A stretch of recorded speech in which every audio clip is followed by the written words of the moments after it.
ದೇವರು ಪ್ರೀತಿಸುವ ಪ್ರೀತಿಯ ಬಿಗ್ ಜೆ ಟಿ ವಿ ಪ್ರಿಯ ವೀಕ್ಷಕರಿಗೆ ನಮ್ಮ ಕರ್ತನಾದ ಯೇಸು ಕ್ರಿಸ್ತನ ಹೆಸರಿನಲ್ಲಿ ನಿಮ್ಮನ್ನು ವಂದಿಸಿ ಸ್ವಾಗತ ಬಯಸ್ತಿದ್ದೇವೆ. ಬನ್ನಿರಿ, ದೇವರ ವಾಕ್ಯವನ್ನು ಇಂದು ನಾವು ಅಧ್ಯಯನ ಮಾಡಿಕೊಳ್ಳೋಣ. ಇಂದಿನ ನಮ್ಮ ಅಧ್ಯಯನ ಮೊದಲನೇ ಕೊರಿಂಥ, the first epistle to the Corinthians, chapter 11, 11ನೇ ಅಧ್ಯಾಯ.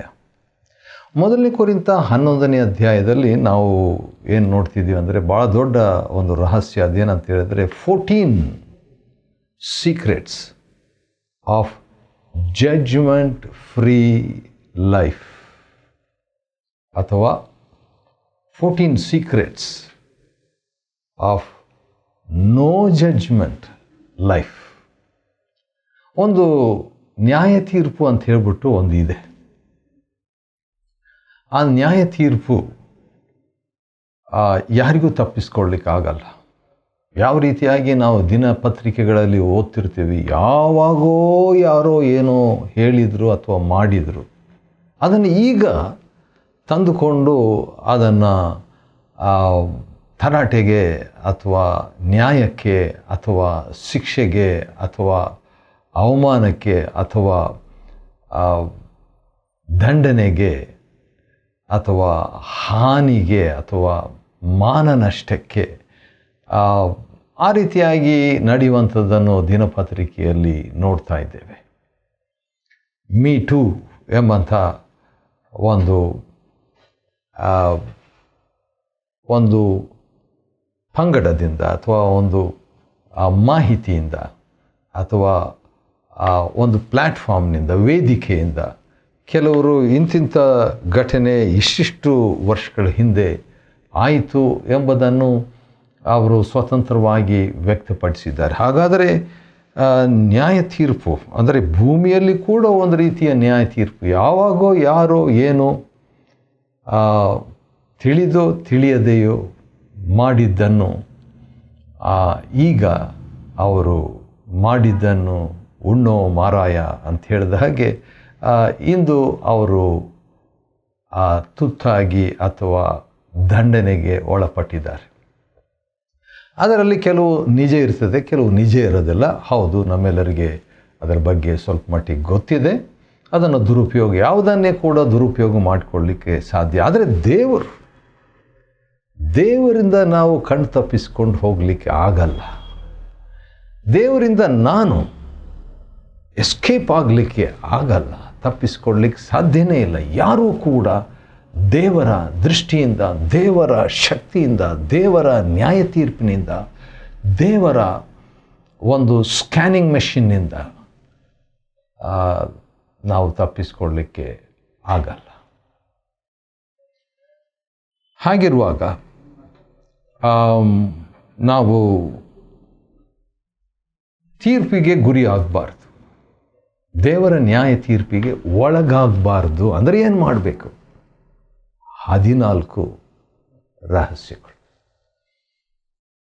14 secrets of no judgement, free from judgement, escaping judgement. ಈ 14 ರಹಸ್ಯಗಳು ನ್ಯಾಯ ತೀರ್ಪು ರಹಿತ ಜೀವನಕ್ಕೆ, ಹೌದು, ಇದು ಈ ರೀತಿಯಾಗಿ ಹೇಳೋದು ಚೆನ್ನಾಗಿದೆ ಅಲ್ವಾ? ನ್ಯಾಯ ತೀರ್ಪು ರಹಿತ ಜೀವನಕ್ಕೆ ಅಥವಾ ನ್ಯಾಯ ತೀರ್ಪು ಇಲ್ಲದಿರುವ, ನ್ಯಾಯ ತೀರ್ಪನ್ನು ತಪ್ಪಿಸಿಕೊಳ್ಳುವ 14 ರಹಸ್ಯಗಳು. ಮೊದಲನೇ ರಹಸ್ಯ ಏನಂತ ಹೇಳಿದರೆ, ಮೊದಲನೇ ಕೊರಿಂಥ 11ನೇ ಅಧ್ಯಾಯ 1ನೇ ವಚನದಲ್ಲಿ ಪೌಲನು ಹೇಳುವಂಥ ಮಾತೇನೆಂದರೆ, ಎಲ್ಲರನ್ನು ಅನೇಕ ರಕ್ಷಣೆ ಹೊಂದಬೇಕೆಂಬಂಥ ಇತರರ ಪ್ರಯೋಜನಕ್ಕಾಗಿ ಎಲ್ಲದರಲ್ಲೂ ಮೆಚ್ಚಿಸುವಂಥದ್ದು, ಬೇರೆಯವರ ಪ್ರಯೋಜನಕ್ಕಾಗಿ ನಾನು ಮೆಚ್ಚಿಸುವವನಾಗಿ, ಅವರನ್ನು ಗೆದ್ದುಕೊಳ್ಳುವವನಾಗಿ ಬಾಳುವಂಥದ್ದು ಏನಾಗ್ತದೆ? ತೀರ್ಪಿನಿಂದ ನಮ್ಮನ್ನು ಕಾಯುತ್ತದೆ, ರಕ್ಷಿಸ್ತದೆ. ಯಾಕೆ ಆ ಮಾತು ಹೇಳ್ತಿದ್ದೀನಿ ಅಂದರೆ, ಅದೇ ಮೊದಲನೇ ಕೊರಿಂಥ 11ನೇ ಅಧ್ಯಾಯ 30ನೇ ವಚನದಲ್ಲಿ ಭಾಳ ಒಳ್ಳೆಯ ಒಂದು ಮಾತಿದೆ. ಅದೇನೆಂದರೆ ನಮ್ಮನ್ನು 31ನೇ ವಚನ, ನಮ್ಮನ್ನು 1 ಕೊರಿಂಥ 11:31 ತೀರ್ಪಿಗೆ ಗುರಿ ಆಗೋದಿಲ್ಲ ಅಂತ ಬರೆದಿದೆ. ಹಾಗಾದರೆ ತೀರ್ಪಿಗೆ ಗುರಿ ಆಗಬಾರ್ದಂದರೆ ನಾವು ಏನು ಮಾಡಬೇಕು? 1ನೇ ವಚನ ಪ್ರಕಾರವಾಗಿ ಇತರರ ಪ್ರಯೋಜನಕ್ಕಾಗಿ ಜನರನ್ನು ಮೆಚ್ಚಿಸಬೇಕು.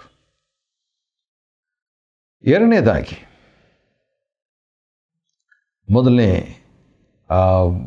ಮೊದಲನೇ ಕೊರಿಂಥ 11ನೇ ಅಧ್ಯಾಯದಲ್ಲಿ ನಾನು ಈಗ ಮೆಚ್ಚಿಸುವಂಥದ್ರ ಬಗ್ಗೆ ನಾನು ಹೇಳಿದ್ನಲ್ಲ, ಅದು 33ನೇ ವಚನದಲ್ಲಿದೆ. 1 ಕೊರಿಂಥ 10:33. ಆದರೆ ಅದರಲ್ಲಿ ಸ್ವಲ್ಪ 1 ಕೊರಿಂಥ 11 1ನೇ ವಚನದಲ್ಲಿ ಸ್ವಲ್ಪ ಅದು ಬಂದಿರುವಂಥದ್ದಾಗಿದೆ. ಇರಲಿ. 2ನೇದಾಗಿ ನೋಡುವಾಗ ಬಿ ಎನ್ ಎಕ್ಸಾಂಪಲ್, ಅಂದರೆ ನೀವು ನನ್ನ ಆದರ್ಶವನ್ನು ಅನುಸರಿಸಿರಿ. ಬಿ ಎನ್ ಎಕ್ಸಾಂಪಲ್, ಒಂದು ಮಾದರಿಯಾಗಿರುವಂಥದ್ದು, ಮಾದರಿಯಾಗಿ ಬಾಳುವಂಥ ಜೀವನ. ಆ ರೀತಿಯಾಗಿ ನಾನು ಬಾಳ್ತಾ ಇದ್ದೇನಾ? ಬಾಳದಿದ್ದರೆ ಇಂದಿನಿಂದ ಆದರೂ ಇನ್ನು ಮುಂದೆ ಆದರೂ ನಾವು ಆದರ್ಶ ಜೀವನ, ಮಾದರಿಯ ಜೀವನವನ್ನು ಮಾಡೋಣ. ಆ ರೀತಿಯಾಗಿ ಮಾಡೋದರಿಂದ ಆಗುವಂಥದ್ದು ಏನಂತ ಹೇಳಿದ್ರೆ, ನಾವು ತೀರ್ಪಿಗೆ ಗುರಿಯಾಗೋದಿಲ್ಲ, ನ್ಯಾಯ ತೀರ್ಪಿಗೆ ಗುರಿಯಾಗೋದಿಲ್ಲ. 3ನೇದಾಗಿ ಅಂದ ಹಾಗೆ ನ್ಯಾಯ ತೀರ್ಪು ರಹಿತ ಜೀವನಕ್ಕೆ 14 ರಹಸ್ಯಗಳು, 14 secrets of no judgment life or judgement free life. 3ನೇ ರಹಸ್ಯ ಅಪ್ರಿಷಿಯೇಟ್ ಅದರ್ಸ್, ಇತರರನ್ನು ಅಭಿನಂದಿಸುವುದು. ಯಾಕಂತೇಳಿದ್ರೆ ಪೌಲನು ತನ್ನ ಆತ್ಮಿಕ ಮಕ್ಕಳ ವಿಷಯದಲ್ಲಿ ಹೇಳುವಂಥ ಒಂದು ಮಾತು ಏನಂದರೆ, ನಾನು ನಿಮಗೆ ಒಪ್ಪಿಸಿಕೊಟ್ಟ ಉಪದೇಶಗಳನ್ನು ಬಿಗಿಯಾಗಿ ಹಿಡಿದಿರುವಿರೆಂದು ನಿಮ್ಮನ್ನು ಹೊಗಳುತ್ತೇನೆ. ಒಂದು ರೀತಿಯಿಂದ ನೋಡುವಾಗ ಅವರು ಬಿಗಿಯಾಗಿ ಹಿಡಿದಿರಲಿಲ್ಲ 100%. ಆದರೂ ಕೂಡ ನೀವು ಬಿಗಿಯಾಗಿ ಹಿಡಿದಿದ್ದೀರಿ ಅಂತ. ಅವರು ಒಂದು ವೇಳೆ 10%, 20%, 30%, ಒಂದು 50% ಕೂಡ ಅವರು ಬಿಗಿಯಾಗಿ ಹಿಡಿದಿದ್ರೂ ಪೌಲನು ಹೇಳುವಂಥದ್ದು ಏನಂದರೆ, ನಾನು ನಿಮಗೆ ಒಪ್ಪಿಸಿಕೊಟ್ಟ ಉಪದೇಶಗಳನ್ನು ನೀವು ಬಿಗಿಯಾಗಿ ಹಿಡಿದಿರುವಿರೆಂದು ನಿಮ್ಮನ್ನು ಹೊಗಳುತ್ತೇನೆ. ಯಾಕಂತೇಳಿದರೆ ಎಷ್ಟು ಬಿಗಿಯಾಗಿ ಹಿಡಿದಿಲ್ಲ ಎಂಬುದನ್ನು ನೋಡಿದೆ, ಎಷ್ಟರ ಮಟ್ಟಿಗೆ ಅವರು ಬಿಗಿಯಾಗಿ ಹಿಡಿದಿದ್ದಾರೆ, ಫಾಲೋ ಮಾಡ್ತಿದ್ದಾರೆ ಎಂಬುದನ್ನು ನೋಡಿ ಅದನ್ನು ಅಭಿನಂದಿಸುವಂಥದ್ದನ್ನು ನಾವು ನೋಡ್ತೇವೆ ರೀ. ಆ ರೀತಿಯಾಗಿ ನಮ್ಮ ಜೀವನದಲ್ಲಿ ಇತರರನ್ನು ನಾವು ತೀರ್ಪು ಮಾಡದೆ ಅವರಲ್ಲಿರುವಂಥ ಒಳ್ಳೆಯದನ್ನು ಅಭಿನಂದಿಸುವುದರ ಮುಖಾಂತರವಾಗಿ ನಾವು ನ್ಯಾಯ ತೀರ್ಪಿಗೆ ಗುರಿಯಾಗುವುದಿಲ್ಲ. ಯಾಕಂದರೆ ಯೇಸು ಸ್ವಾಮಿ ಕೂಡ ಈ ಬಗ್ಗೆ ಹೇಳಿದಂಥ ಒಂದು ಮಾತು ನನಗೆ ನೆನಪಿಗೆ ಬರ್ತಿದೆ. ಅದೇನೆಂದರೆ, ಲೂಕನ ಬರೆದ ಸುವಾರ್ತೆ 6ನೇ ಅಧ್ಯಾಯದಲ್ಲಿ, ತೀರ್ಪು ಮಾಡಬೇಡ್ರಿ, ಆಗ ನಿಮಗೂ ತೀರ್ಪಾಗುವುದಿಲ್ಲ. ಅದು ಲೂಕ 6, ಮತ್ತಾಯ 7, ಯೋಹಾನ 8, 1 ಕೊರಿಂಥ 11 ಈ ವಾಕ್ಯಗಳಲ್ಲಿ ನಾವು ಇದನ್ನು ನೋಡ್ಕೊಳ್ಬೋದು. ಈ ಒಂದು ಒಳ್ಳೆಯ ಉಪದೇಶ. 4ನೇದಾಗಿ 3ನೇ ವಚನ, 1 ಕೊರಿಂಥ 11 3ನೇ ವಚನದ 2ನೇ ಭಾಗದಲ್ಲಿ, ಕ್ರಿಸ್ತನಿಗೆ ದೇವರು ಶಿರಸ್ಸಾಗಿದ್ದಾನೆ ಎಂಬುದನ್ನು ನೀವು ತಿಳಿಯಬೇಕೆಂಬುದು ನನ್ನ ಅಪೇಕ್ಷೆ. ಇದರಿಂದ ನಾವು ತಿಳಿಯುವಂಥ ಒಂದು ಜೀವನ. ಯಾಕಂದರೆ ಇಲ್ಲಿ ಎಕ್ಸಾಂಪಲ್ ಆಗಿ ನಾವು ನೋಡುವಂಥದ್ದು, ಮಾದರಿಯಾಗಿ ಆದರ್ಶವಾಗಿ ನೋಡುವಂಥದ್ದು ಪೌಲನನ್ನು. ಇಲ್ಲಿ ಪೌಲನು ಇತರರನ್ನು ಹೊಗಳುವಂಥದ್ದು ಅಥವಾ ಮೆಚ್ಚುವಂಥದ್ದನ್ನು ನಾವು ನೋಡ್ತೀವಿ. ಇಲ್ಲಿ ನೋಡುವಾಗ ತನ್ನ ಅಪೇಕ್ಷೆಯನ್ನು ವ್ಯಕ್ತಪಡಿಸುವಂಥದ್ದು. ಯಥಾರ್ಥವಾಗಿ ನಮ್ಮ ಅಪೇಕ್ಷೆಯನ್ನು ಇತರರ ಮುಂದೆ, ವಿಶೇಷವಾಗಿ ನಮ್ಮ ಆತ್ಮಿಕ ಮಕ್ಕಳ ಮುಂದೆ, ಆತ್ಮಿಕವಾಗಿ ನಾವು ಸೇವೆ ಮಾಡುವವರ ಮುಂದೆ ನಮ್ಮ ಅಪೇಕ್ಷೆಯನ್ನು ವ್ಯಕ್ತಪಡಿಸುವಂಥದ್ದು. ದೇವರ ಬಗ್ಗೆ, ಕ್ರಿಸ್ತನ ಬಗ್ಗೆ ಇರುವಂಥದ್ದೇ ಆಗಿರ್ಬೋದು. ಯಾವುದರ ಬಗ್ಗೆ ಕೂಡ ವಾಕ್ಯಾನುಸಾರವಾಗಿ ವಾಕ್ಯಕ್ಕೆ ಸಂಬಂಧಪಟ್ಟಂಥ ಒಂದು ಅಪೇಕ್ಷೆಯನ್ನು, ಆತ್ಮಿಕ ಅಪೇಕ್ಷೆಯನ್ನು ವ್ಯಕ್ತಪಡಿಸುವಂಥದ್ದು, ಪ್ರಕಟಣೆಯನ್ನು ವ್ಯಕ್ತಪಡಿಸುವಂಥದ್ದು ಒಳ್ಳೆಯದು. ಅದು ನಮ್ಮನ್ನು ನ್ಯಾಯ ತೀರ್ಪಿನಿಂದ ಬಿಡುಗಡೆ ಮಾಡುವಂಥದ್ದು, ತಪ್ಪಿಸುವಂಥದ್ದು ರಹಸ್ಯ. ಮತ್ತು 12ನೇ ವಚನದಲ್ಲಿ ನಾವು ನೋಡುವಾಗ ಮೊದಲನೇ ಕೊರಿಂಥ ಅಂದ ಹಾಗೆ 11ನೇ ಅಧ್ಯಾಯದಿಂದ ನಾವೇನು ನೋಡ್ಕೊಳ್ತಾ ಇದ್ದೀವಿ ಅಂತ ಹೇಳಿದ್ರೆ, ನ್ಯಾಯ ತೀರ್ಪು ರಹಿತ ಜೀವನದ 14 ರಹಸ್ಯಗಳು, 14 secrets of no judgment life. ಅದೆಂಥ ಒಂದು ಒಳ್ಳೆಯ ಜೀವನ ಅಲ್ವಾ? ಜಡ್ಜ್ಮೆಂಟೇ ಇಲ್ಲ, ನ್ಯಾಯ ತೀರ್ಪನೇ ಇಲ್ಲ. ಅದು ಸಾಧ್ಯನಾ? ಸಾಧ್ಯ ಸಾಧ್ಯ ಸಾಧ್ಯ. ಯಾಕೆ ಸಾಧ್ಯ? 1ನೇ ಕೊರಿಂಥ 11, ಮತ್ತಾಯ 7, ಯೋಹಾನ 8, ಲೂಕ 6 ಇವೆಲ್ಲವುಗಳಿಂದ ನಾವು ನೋಡುವಾಗ ಅಂಥ ಒಂದು ಜೀವನ ಮಾಡಲಿಕ್ಕೆ ಸಾಧ್ಯ. ಸರಿ, ಆದರೆ ಕೆಲವು ನಿಬಂಧನೆಗಳಿದೆ, ಕೆಲವು ರಹಸ್ಯಗಳಿದೆ. ಅದನ್ನೇ ನಾವು ನೋಡ್ಕೊಳ್ತಾ ಇದ್ದೇವೆ. 12ನೇ ವಚನದಲ್ಲಿ ನಾವು ನೋಡುವಾಗ ಈ ರೀತಿಯಾಗಿ ಕೊನೆ ಭಾಗದಲ್ಲಿದೆ, ಆದರೆ ಸಮಸ್ತವೂ ದೇವರಿಂದಲೇ ಆಗಿರುತ್ತದೆ. ಹಾಗಾದರೆ ನಾವು ನ್ಯಾಯ ತೀರ್ಪು ರಹಿತ ಜೀವನ ನಾವು ಮಾಡಬೇಕಾದರೆ ಸಮಸ್ತವು ದೇವರಿಂದ ಆಗಿರ್ತದೆ ಎಂಬ ಗ್ರಹಿಕೆ. ಸಮಸ್ತವೂ ದೇವರದೇ ಅಂತ ಹೇಳ್ಬಿಟ್ಟು 1ನೇ ಕೊರಿಂಥ 10:26 ನೋಡಿದ್ವಿ. ಸಮಸ್ತವು, ಭೂಮಿ ಅದರಲ್ಲಿರುವ ಸಮಸ್ತವೂ ದೇವರದೇ, ಕರ್ತನದೇ ಅಂತ. ಆದರೆ ಇಲ್ಲಿ ಸ್ವಲ್ಪ ವ್ಯತ್ಯಾಸವಾಗಿದೆ. 1ನೇ ಕೊರಿಂಥ 11 ಮತ್ತು 12ನೇ ವಚನದಲ್ಲಿ ಸಮಸ್ತವೂ ದೇವರಿಂದಲೇ. ಅಂದರೆ ಅದರ ಅರ್ಥ ದೇವರು ನಮ್ಮನ್ನು ಗೊಂಬೆಯಾಗಿ ಉಪಯೋಗಿಸ್ತಿದ್ದಾನಂತ ಅರ್ಥ ಅಲ್ಲ. ದೇವರು ಒಂದು ಯಾಂತ್ರಿಕವಾಗಿ, ಒಂದು ಮೆಷಿನ್ ಆಗಿ ನಮ್ಮನ್ನು ಉಪಯೋಗ ಮಾಡ್ತಿದ್ದಾರೆ ಅಂತ ಅರ್ಥ ಅಲ್ಲ. ಸಮಸ್ತವೂ ದೇವರಿಂದಲೇ ಅಂತ ಹೇಳಿದರೆ ಆತನು ಎಲ್ಲಕ್ಕೂ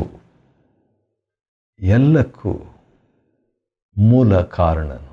ಅಂದರೆ ಇನ್ನು ಸಿಂಪಲ್ ಆಗಿ ಹೇಳಬೇಕಾದ್ರೆ ಆತನೇ ಸೃಷ್ಟಿಕರ್ತ, ಸಮಸ್ತವೂ ದೇವರಿಂದಲೇ. ಅಂದರೆ ಎಲ್ಲ ನಾವು ನೋಡುವಂಥದ್ದು ಎಲ್ಲವೂ ಕೂಡ ದೇವರಿಂದ. ಆದರೆ ಅದನ್ನು ದುರುಪಯೋಗ ಮಾಡಿಕೊಳ್ಳಿಕ್ಕೆ ಸಾಧ್ಯ. ಸೃಷ್ಟಿಗಳಾಗಿರುವಂಥ ನಾವು ಸಮಸ್ತವೂ ದೇವರಿಂದಲೇ ಬಂದರೂ ಕೂಡ ಅದರಲ್ಲಿ ನನ್ನ ಸ್ವತಂತ್ರ ಚಿತ್ತವನ್ನು ವೈರಿಯ ಸಹಕಾರದೊಡನೆ, ವೈರಿಯ ಶೋಧನೆಗೆ ಒಳಪಟ್ಟು ಸಮಸ್ತವನ್ನು ನನ್ನ ಜೀವನದಲ್ಲಿ ಕೇಡಾಗಿ, ಶಾಪವಾಗಿ, ತಪ್ಪಾಗಿ ಬಳಸುವ ಸಾಧ್ಯತೆ. ಈ ಒಂದು ಕಾರಣಕ್ಕಾಗಿಯೇ 1ನೇ ಕೊರಿಂಥ 2:16 ನಮಗಾದರೂ ಕ್ರಿಸ್ತನ ಮನಸ್ಸು ದೊರಕಿತು ಅಂತ. ಅಂದರೆ ನೋಡ್ರಿ, ಕ್ರಿಸ್ತನ ಮನಸ್ಸು ದೊರಕಿದ್ರೂ ಕೂಡ ಕೊರಿಂಥದವರು ಕೆಲವು ತಪ್ಪಾದ ತೀರ್ಮಾನಗಳನ್ನು ತಕ್ಕೊಂಡ್ರು. ನಾನು ಆ ರೀತಿಯಾಗಿ ನನ್ನ ಜೀವನದಲ್ಲಿ ಕ್ರಿಸ್ತನ ಮನಸ್ಸು ಇದ್ದಾಗಿಯೂ ಕೆಲವು ತಪ್ಪಾದ, ಅಹಿತಕರವಾದಂಥ ಘಟನೆಗಳು, ತೀರ್ಮಾನಗಳು ಮಾಡುವ ಸಾಧ್ಯತೆ. ಆದರೂ ಕೂಡ ಯಥಾರ್ಥ ಮನಸ್ಸು, ಮಾನಸಾಂತರದ ಮನೋಭಾವ, ದೀನಭಾವ ಮತ್ತು ಸಮಸ್ತವು ದೇವರಿಂದಲೇ ಎಂಬಂಥ ಒಂದು ಪ್ರಕಟಣೆ, ಅದರಲ್ಲಿ ನಾವು ಬಾಳುವಂತೆ ದೇವರು ಸಹಾಯ ಮಾಡಲಿ. 6ನೇದಾಗಿ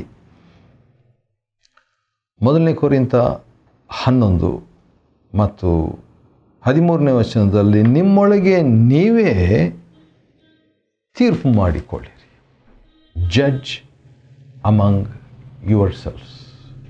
ಹಾಗಾದರೆ ಇಲ್ಲಿ ತೀರ್ಪು ಮಾಡಿಕೊಳ್ಳ್ರಿ ಎಂಬುದಾಗಿ ಹೇಳುವಾಗ ಸಭೆಗೆ ಸಂಬಂಧಪಟ್ಟಂಥ ಕೆಲವು ವಿಷಯಗಳನ್ನು ಸಭೆಯಾಗಿ ತೀರ್ಪು ಮಾಡಿಕೊಳ್ಳೋದು. It's a church judging about the things in the church. ಆ ರೀತಿಯಾಗಿ ಸಭೆಯಾಗಿ ತೀರ್ಪು ಮಾಡಿಕೊಳ್ಳುವಾಗ ಅದು ತೀರ್ಪು ರಹಿತ ಜೀವನಕ್ಕೆ 6ನೇ ರಹಸ್ಯ ಅಂತ ಹೇಳ್ಬೋದು. 7ನೇದಾಗಿ 16ನೇ ವಚನ, 1 ಕೊರಿಂಥ 11:16, ಅದರಲ್ಲಿ ನೋ ಆರ್ಗ್ಯುಮೆಂಟ್. ಯಾಕಂತೇಳಿದ್ರೆ ಮುಸುಕಿನ ವಿಷಯದಲ್ಲಿ, ಬೇರೆ ಬೇರೆ ವಿಷಯದಲ್ಲಿ ಕೆಲವು ವಾಗ್ವಾದ ಪ್ರಿಯರು ಕೆಲವರು ಇದ್ಬಿಟ್ಟು ಕಂಟೆನ್ಷಿಯಸ್ ಆಗಿ, ಅಂದರೆ ಸಂದೇಹಾಸ್ಪದವಾಗಿ ಅಥವಾ ಜಗಳ ಮಾಡಬೇಕನ್ನುವಂಥ ರೀತಿಯಲ್ಲಿ ವಾಗ್ವಾದ ಮಾತಿನ ದಾಳಿಯನ್ನು ಉಪಯೋಗಿಸ್ಬೇಕಂತ ಹೇಳ್ಬಿಟ್ಟು ಬರುವಾಗ ಪೌಲನು ಹೇಳುವಂಥದ್ದು ಏನಂತೇಳಿದ್ರೆ, ಇಂಥ ಪದ್ಧತಿ ನಮ್ಮಲ್ಲಿಲ್ಲ. We don't want to argue. ಸರಿ, ಬೇರೆಯವರು ನನ್ನ ಆತ್ಮಿಕ ನಾಯಕರ ಪ್ರತಿಕ್ರಿಯೆ ಭಾಳ ಸರಿ ನಾನು ನೋಡಿದ್ದೀನಿ. If somebody wants to think, let them think. ಯಾರೋ ಒಬ್ಬರು ನನ್ನ ಬಗ್ಗೆ ತಪ್ಪಾಗಿ ತಿಳ್ಕೊಳ್ಳಿದ್ರೆ ಆಯ್ತು, ತಿಳ್ಕೊಳ್ಳಿ, ಓಕೆ ಅನ್ನುವಂಥ ಒಂದು, ಹೌದು ಕೆಲವು ಸಾರಿ ಸರಿಪಡಿಸ್ಬೇಕು, ಸರಿಪಡಿಸ್ಲಿಕ್ಕೆ ಎಲ್ಲದಕ್ಕೂ ಕೆಲವು ಸಾರಿ ಆಗಲ್ಲ, ಸರಿಪಡಿಸಿದರೂ ಕೂಡ ಕೆಲವರು ಒಪ್ಪಲ್ಲ ಅನ್ನುವಂಥದ್ದು ಕೂಡ ಇದಾದ ಕಾರಣ ನೋ ಆರ್ಗ್ಯುಮೆಂಟ್, ವಾಗ್ವಾದ ಇಲ್ಲ.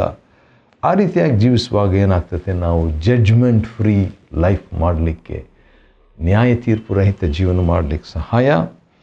ಮತ್ತು 19ನೇ ವಚನ ಭಾಳ ಒಳ್ಳೆಯ ಒಂದು ಮಾತಿದ್ದಾರೆ. 1 ಕೊರಿಂಥ 11:19 ನಿಮ್ಮಲ್ಲಿ ಯಾರ ಮೇಲೆ ದೇವರ ಮೆಚ್ಚುಗೆ ಇದೆ ಎಂಬುದನ್ನು ತಿಳ್ಕೊಳ್ಳುವುದಕ್ಕೆ ಭಿನ್ನಾಭಿಪ್ರಾಯಗಳು ಇರುವಂಥದ್ದು ಅವಶ್ಯ ಅಂತ ಹೇಳ್ತಾರೆ. ಆಶ್ಚರ್ಯ.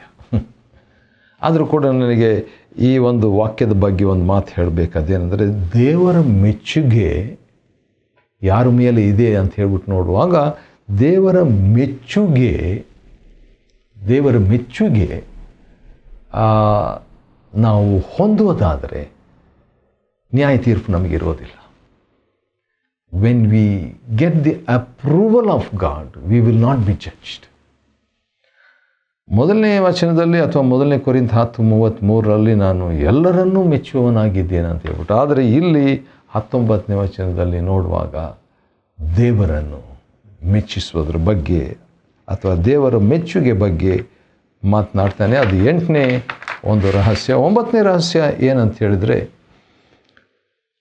ಕರ್ತನಿಂದ ಪಡೆದದ್ದನ್ನು, ದೇವರಿಂದ ಅನೇಕ ವಿಷಯಗಳು ನಾವು ಪಡೆದಿದ್ದೇವೆ. ನಾನು ಕೂಡ ಭಾಳ ಪಡೆದಿದ್ದೇನೆ. ಪಡೆದಿದ್ದನ್ನು